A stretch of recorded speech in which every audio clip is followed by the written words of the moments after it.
জেনির প্রথম বয়ফ্রেন্ডের নাম কি? অধ্যক্ষর বললে হবে যদি শাই ফিল করো। আমার প্রথম বয়ফ্রেন্ডের নাম না বলি থাক। আচ্ছা, হেটারদের তুমি কিভাবে ডিল করো? মানে আপন করে নেবার চেষ্টা করো নাকি ব্লক করো? ডিপেন্ড করে কি লেভেলের হিট। যে কিছু মানুষ থাকে যে এক্সেস লেভেলের হিট দিচ্ছে, তাদেরকে ব্লক করাটাই আমার কাছে আমার নিজের স্যানিটির জন্য শ্রেয় মনে হয়। গড়ে প্রতি মাসে কজনকে ব্লক করা হয়? না না, এত মানুষকে ব্লক করে না। যেমন এই মোবারকনামা দেখার পর একজন মহিলা, তার সাথে আমার কোনো পরিচয় নেই, সে আমাকে মেসেঞ্জারে একটা বিশাল টেক্সট পাঠিয়েছে যে তার কৈশোর জীবনের ভালো লাগার মানুষ ছিলাম আমি, এবং আমার অভিনয় এবং আমার চেহারা বা আমার বিউটি তাকে মুগ্ধ করতো। আমার বিউটি তাকে কেন মুগ্ধ করতো আই হ্যাভ নো ক্লু। আমাদের একটা আদরের নাম থাকে, তানভীর কি নাম এটাকে তোমাকে? কোনো আদুরে নাম নেই। দু এক সময় বাবু বলে যে বাবু একটু এটা করে দাও। আচ্ছা, বা দু এক সময় মানে নর্মালি আমি ওকে কফিটা বানিয়ে দিই, কিন্তু কোনোদিন যদি ওর অতি আহ্লাদ জায়গায় তখন বলে বাবু তোমার সুন্দর হাতে যদি একটু এক কাপ কফি খাওয়াতে তাহলে একটু ভালো লাগতো। জেনি কি মানুষ এই টোটাল ফ্যামিলি একটা মানে সিরিজ হলে এটা কোন জনরার সিরিজ? এটা ড্রামা হবে, একদমই ড্রামা, মানে কমেডি ড্রামা টাইপের, যে ওটার মধ্যে স্যাড থাকবে, আবার ইয়ে থাকবে, খুব হাইপার ভেন্টিলেশন থাকবে, অনেক কিছু। এক একজন ক্যারেক্টার এক এক রকম, দেখার মতো ভাই। আমার বাসায় ড্রামা কুইনটা কে? একদম ড্রামা কুইন আই থিংক আমার বাসার দুই মা হবে। আচ্ছা, লাস্ট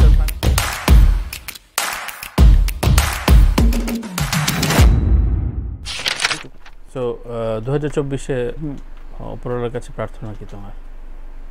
এই যে সুস্থতা, সুস্থতা, সুস্থতা আর কাজে ব্যস্ত হওয়া। রাইট। কিছু ঝটপট প্রশ্ন রয়েছে, সেটা হচ্ছে গুগল সার্চে তোমার আসলে যে তিনটা প্রশ্ন থাকে, সেইটা প্রথম প্রশ্ন হচ্ছে তোমার পুরো নামটা কি? মানে নওরিন হাসান খান জেনি। এটা তোমার পাসপোর্ট নেম? একদম, ছোটবেলা থেকে বার্থ সার্টিফিকেট, পাসপোর্ট, এনআইডি সব। আচ্ছা আচ্ছা আচ্ছা। সো তুমি শর্ট টার্ম ইউজ করতে শুধু জেনি? মানে হ্যাঁ, আমার নামটা যেহেতু অনেক বড় ছিল, সো প্রথম দিক থেকে সবসময় ক্রেডিট লিস্টে জেনি যেত, পুরো নামটা আর যেত না, বলতে এত বড় নাম, তার থেকে শুধু জেনি দাও। জেনির প্রথম বয়ফ্রেন্ডের নাম কি? অধ্যক্ষর বললে হবে যদি শাই ফিল করো। আমার প্রথম বয়ফ্রেন্ডের নাম না বলি থাক। আচ্ছা, তুমি কখন রেগুলার ঘুমাও? আমার ঘুমাতে অনেক দেরি হয়, আমার ইনসমনিয়া আছে, এবং আমার ঘুমের প্রবলেম আজকে থেকে না, আমি যখন একদম ছোট, মানে আমার ক্লাস 4-5 থেকে আমার ঘুমের একটা প্রবলেম আছে। কিছু টাইম হয় যে আমি খুব টাইমলি ঘুমাই, একদম 12টা 12:30-র দিকে আমার কিছু টাইমে একদম ঘুম চলে আসে, আর কিছু টাইম আছে যে আমার 3টা 4টার সময় ঘুম আসে না। আচ্ছা আচ্ছা আচ্ছা। অনলাইন না অফলাইন শপিং এর ক্ষেত্রে তোমার মানে পছন্দের কোনটা? Preferably offline. কোভিডের টাইমে অনলাইন করতে হয়েছে বেশ কিছু জিনিস যেগুলো প্রয়োজনীয় ছিল, বাট আমার প্রেফারেন্স হচ্ছে অফলাইন, বার্গেন টার্গেন করে। আচ্ছা, হেটারদের তুমি কিভাবে ডিল করো? মানে আপন করে নেবার চেষ্টা করো নাকি ব্লক করো? ডিপেন্ড করে কি লেভেলের হিট। যে কিছু মানুষ থাকে যে এক্সেস লেভেলের হিট দিচ্ছে, তাদেরকে ব্লক করাটাই আমার কাছে আমার নিজের স্যানিটির জন্য শ্রেয় মনে হয়। গড়ে প্রতি মাসে কজনকে ব্লক করা হয়? না না, এত মানুষকে ব্লক করি না ভাই, আমি এত মানুষকে একদম ব্লক করি না, এটা খুব রেয়ার। সত্যি কথা হচ্ছে, আমি বললাম না যে আমার পজিটিভ এক্সপিরিয়েন্স বেশি। যেমন এই মোবারকনামা দেখার পর একজন মহিলা, তার সাথে আমার কোনো পরিচয় নেই, সে আমাকে মেসেঞ্জারে একটা বিশাল টেক্সট পাঠিয়েছে যে তার কৈশোর জীবনের ভালো লাগার মানুষ ছিলাম আমি, এবং আমার অভিনয় এবং আমার চেহারা বা আমার বিউটি তাকে মুগ্ধ করতো। আমার বিউটি তাকে কেন মুগ্ধ করতো আই হ্যাভ নো ক্লু। এবং সে এবার দেখে আরো অবাক হয়ে গেছে যে আমার কোনো পরিবর্তন নাকি হয়নি, আমি নাকি একই রকমই আছি। এবং আমি বলতে পারছি না, বাট সে এত সুন্দর করে লিখেছে যে আপু আপনার মেসেঞ্জারে লিখেছে। আমি নর্মালি আননোন মানুষের মেসেজ পড়ি না, এবং ওটা আমার মেসেজ রিকোয়েস্টে চলে যায়, কিন্তু ওর সাথে আমার বোধহয় 2-1 কমন ফ্রেন্ড আছে, এই জন্য মেসেঞ্জারেই এসছে, মেসেঞ্জার রিকোয়েস্টে যায়নি। এবং আউট অফ কিউরিওসিটি, কিন্তু মেয়ে দেখে আমি বেসিক্যালি খুলেছি যে মেয়ে মানুষ তো লিখলে আর কি লিখবে, পড়ে না সত্যি খুব টাচড হয়েছে, এবং আমি রিপ্লাই করেছি তাকে যে আই এম সো থ্যাঙ্কফুল যে আপনি আমাকে এটা লিখেছেন। সত্যি এটা ব্লেসড, দারুণ দারুণ ব্লেসিংস। সো আমার ব্লেসিংস এর সংখ্যা বেশি। সোশ্যাল মিডিয়ায় কতক্ষণ সময় দেওয়া হয়? খুবই রেয়ার, মানে daily on an average half an আওয়ারও না। আচ্ছা আচ্ছা। এবং এটা খুব কনসিয়াসলি, খুবই কনসিয়াসলি, কারণ আমার হাজব্যান্ড অসম্ভব টাইম কাটায় মোবাইলে। ওর যেসব দিক আমাকে ইরিটেট করে তার মধ্যে ওটা একটা। He is always on the phone, সেটা হয় মিটিং, নইলে হোয়াটসঅ্যাপ, নহলে গেম খেলছে, গেম খেলে প্রচুর, আর নহলে এই যে ফেসবুক, এটা ওটা এটা। তো আমার একটা টাইমে এই জিনিসটা বিরক্ত লাগা শুরু করেছে। সো ওইটা ইয়ে করার জন্য আমার কাছে মনে হচ্ছে I have to practice this first, যে আমার যাতে ওই জিনিসটা তৈরি না হয়। এবং শুটিংয়েও সারাক্ষণ মানুষের অনেক সময় হাতে ফোন থাকে, রিহার্সাল করার সময় ফোন, এই সময় ফোন।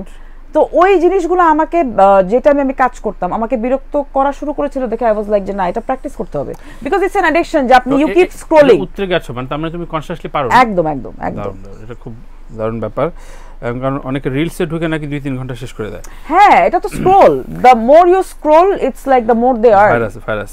সো কেউ ইনবক্সে শুভেচ্ছা জানালে রাগটা খাও কিনা যে আমাকে সামনে উইশ মানে ভালো বললো না ইনবক্সে, এই ধরনের? রাগ হই না।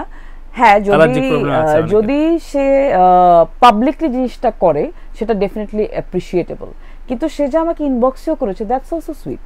How sweet. তোমার পছন্দের জায়গা কোনটা?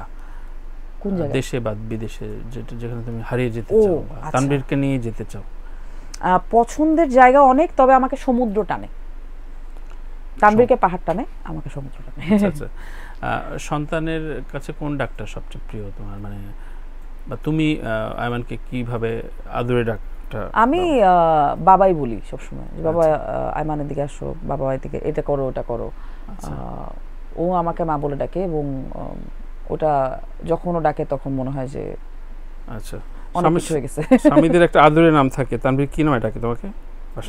কোনো আদুরে নাম নেই, দু এক সময় বাবু বলে যে বাবু একটু এটা করে দাও। আচ্ছা। বা দু এক সময় মানে নর্মালি আমি ওকে কফিটা বানিয়ে দিই, কিন্তু কোনোদিন যদি ওর অতি আহ্লাদ জায়গায় তখন বলে বাবু তোমার সুন্দর হাতে যদি একটু 1 কাপ কফি খাওয়াতে তাহলে একটু ভালো লাগতো। জেনে কি মানুষ চিনতে ভুল করে? হ্যাঁ অবশ্যই, আমরা কেউ কি মানুষ চিনতে ভুল করি না? আমরা সবাই তো মানুষ চিনতে ভুল করি। মানে তুমি খুব কনসিয়াসলি মানুষ বলে দিতে পারো, অনেকের সাথে ডিল করতে হয় তো না, খুব যে রেগুলার ভুল করি সেটা না, মানে সংখ্যা কম। যে আমি যদি বলি যে সবাইকে চিনতে ভুল করেছি, মানে ওটা যদি আমি হিসাব করি তাহলে সংখ্যাটা কম যে মানুষ চিনতে ভুল করেছে, কিন্তু করেছি। আচ্ছা। ইমোশনাল না প্র্যাকটিক্যাল? ইমোশনাল না প্র্যাকটিক্যাল? তুমি ইমোশনাল। ফার্স্ট সাইট লাভার, প্রথম দেখায় ভালোবাসা কি আদৌ হয় নাটকের মতো? তোমরা যে নাটকে দেখাও, একদম না, একদম না। কত গাঁজাখড়ি জিনিস একদম না। হতে পারে, আই থিংক ওটা টিনেজ লাইফে হতে পারে, মানে ওটার একটা বয়স আছে, ইউনো, যে একটা 13-14 বছরের মেয়ে বা 15 বছরের ছেলে, ওইটা আই থিংক হইতে পারে যে একটা মেয়ে আসলো এবং ওই ছেলে দেখে মুগ্ধই হয়ে গেল যে আরে বাকি সুন্দর, কারণ তখন আসলে ওই দেখার সৌন্দর্যটাই ম্যাটার করে। জীবনে একটা তারিখ বলতে হবে যে তারিখটা ভুলবা না কখনো, সেটার যে তারিখটা ভুলবো না কখনো,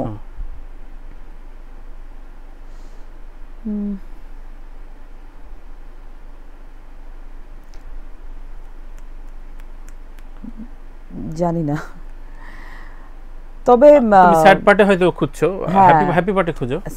স্যাড পার্টে খুঁজছি কারণ কালকে তো আব্বুর মৃত্যুবার্ষিকী, আগামীকালকে আব্বুর মৃত্যুবার্ষিকী।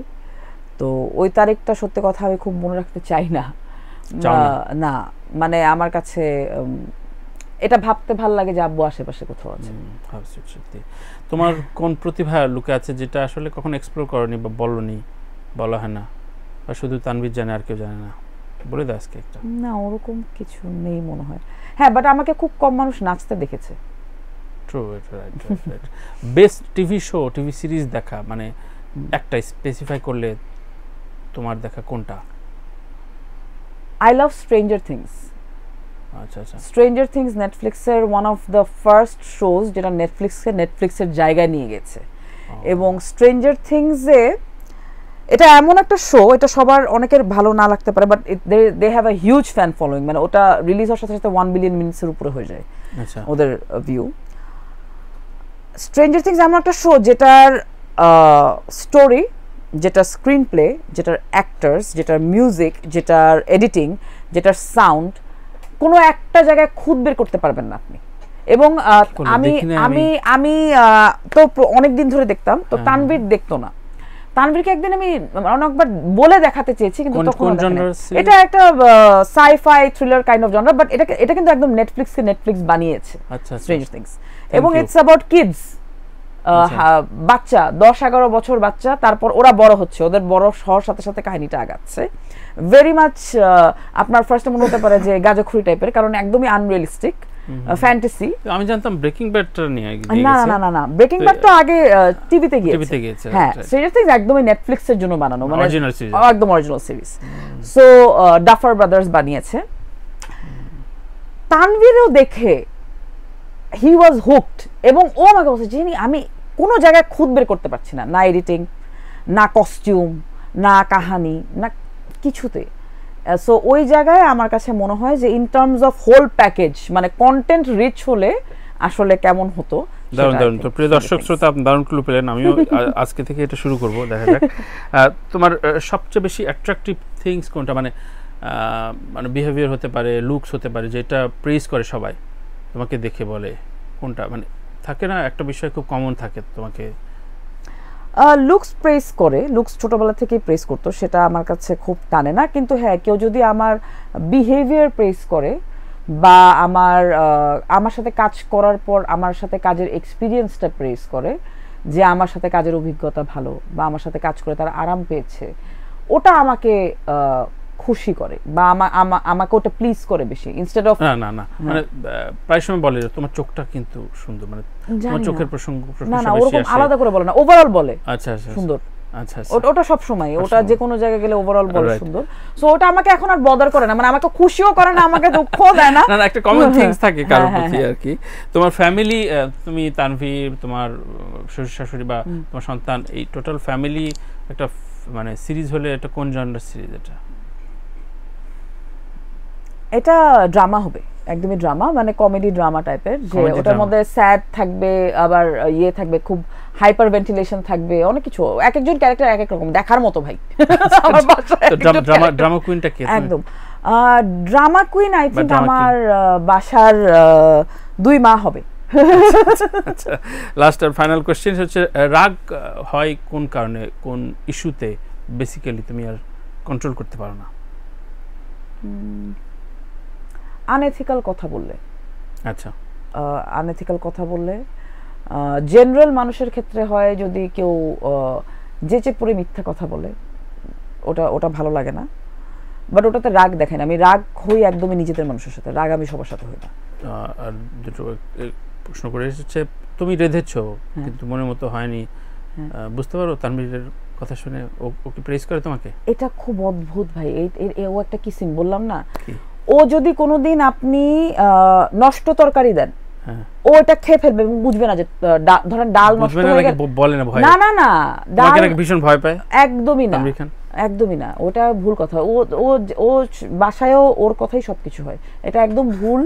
যে ও একটা এক্সকিউজ দেয় এটা, যে আমি খুব না জেনি ইয়ে করবে, জেনি বকা দিবে, এটা একদম, এটা হচ্ছে মানে একটা এসকেপ রুট পলিসি, এবং ওটা আমি জানি, আমি ওটা কিছু বলি না, কিন্তু ভাব ধরে। কিন্তু যারা আমাদের সাথে রেগুলার রান্নার যে বিষয়টা বলে, এটা সত্যি, এটা একদম সত্যি। ধরেন ডাল নষ্ট হয়ে গেছে, এখন কাজের মেয়েটা গরম করে দিয়েছে ডালটা, কারণ ডাল অনেক সময় তো রয়ে যায়, শেষ হয় না।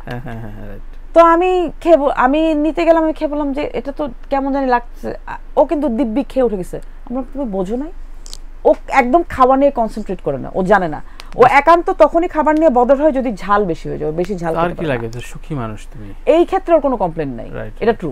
আর অন্যান্য অনেক বিষয় কমপ্লেন আছে ভাই, স্বামীদের নিয়ে অনেক কমপ্লেন থাকে, এটাই স্বাভাবিক, কিন্তু দিন শেষেও ভালো মানুষ। দুজন এই সময়ের অভিনেতা অভিনেত্রীর নাম বলে যাও শেষ করার আগে, যাদের কাজ সম্ভাবনাময়, খুব ভালো লাগে, খুব ভালো কাজ করছে। মেহজাবিনের কাজ ভালো লাগে, বর্ষার কাজ ভালো লাগে, ছেলে খায়রুল বাশার, সোহেল, আর ওই যে আমি ভাই ওনার নামটা ভুলে যাই খালি, ইমরান, যে ইয়েতে ছিল, মহানগরে ছিল, Noor Imran. Yes, he is very good. Thank you Jenny. আমার নাম তানভীর তারেক, দিস ইজ রাত আড্ডা। ভাই আপনার নাম তো ভুলতেও পারবো না, জন্য বারবার বলি। দিস ইজ অপূর্ব সোয়ার টিম। কেমন লাগলো আড্ডা দিয়ে? এবং খুব ভালো লেগেছে, ভালো লেগেছে, খুব ভালো লাগলো। আমাকে 2-4 জন ওয়ার্ন করেছে, খুব সাবধানে কথা বলবে আজকাল, বুঝছো, বুঝে বুঝে কথা বলবে। আমি বলেছি যে ভাই আমি না আসলে বুঝে কথা বলতে পারি না, এটাই আমার প্রবলেম।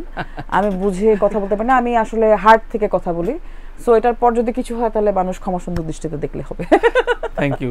সো মোবারকনামার ফ্যান্টাস্টিক কাজ, এবং সামনে কি আসছে, তোমার দর্শকদের কি দিচ্ছ 2024-এ একটু বলে যাও। আমি অনেস্টলি এখনো জানি না, সত্যি কথা। আমি যদি হ্যাঁ অবশ্যই আপনারা একটু বলেন।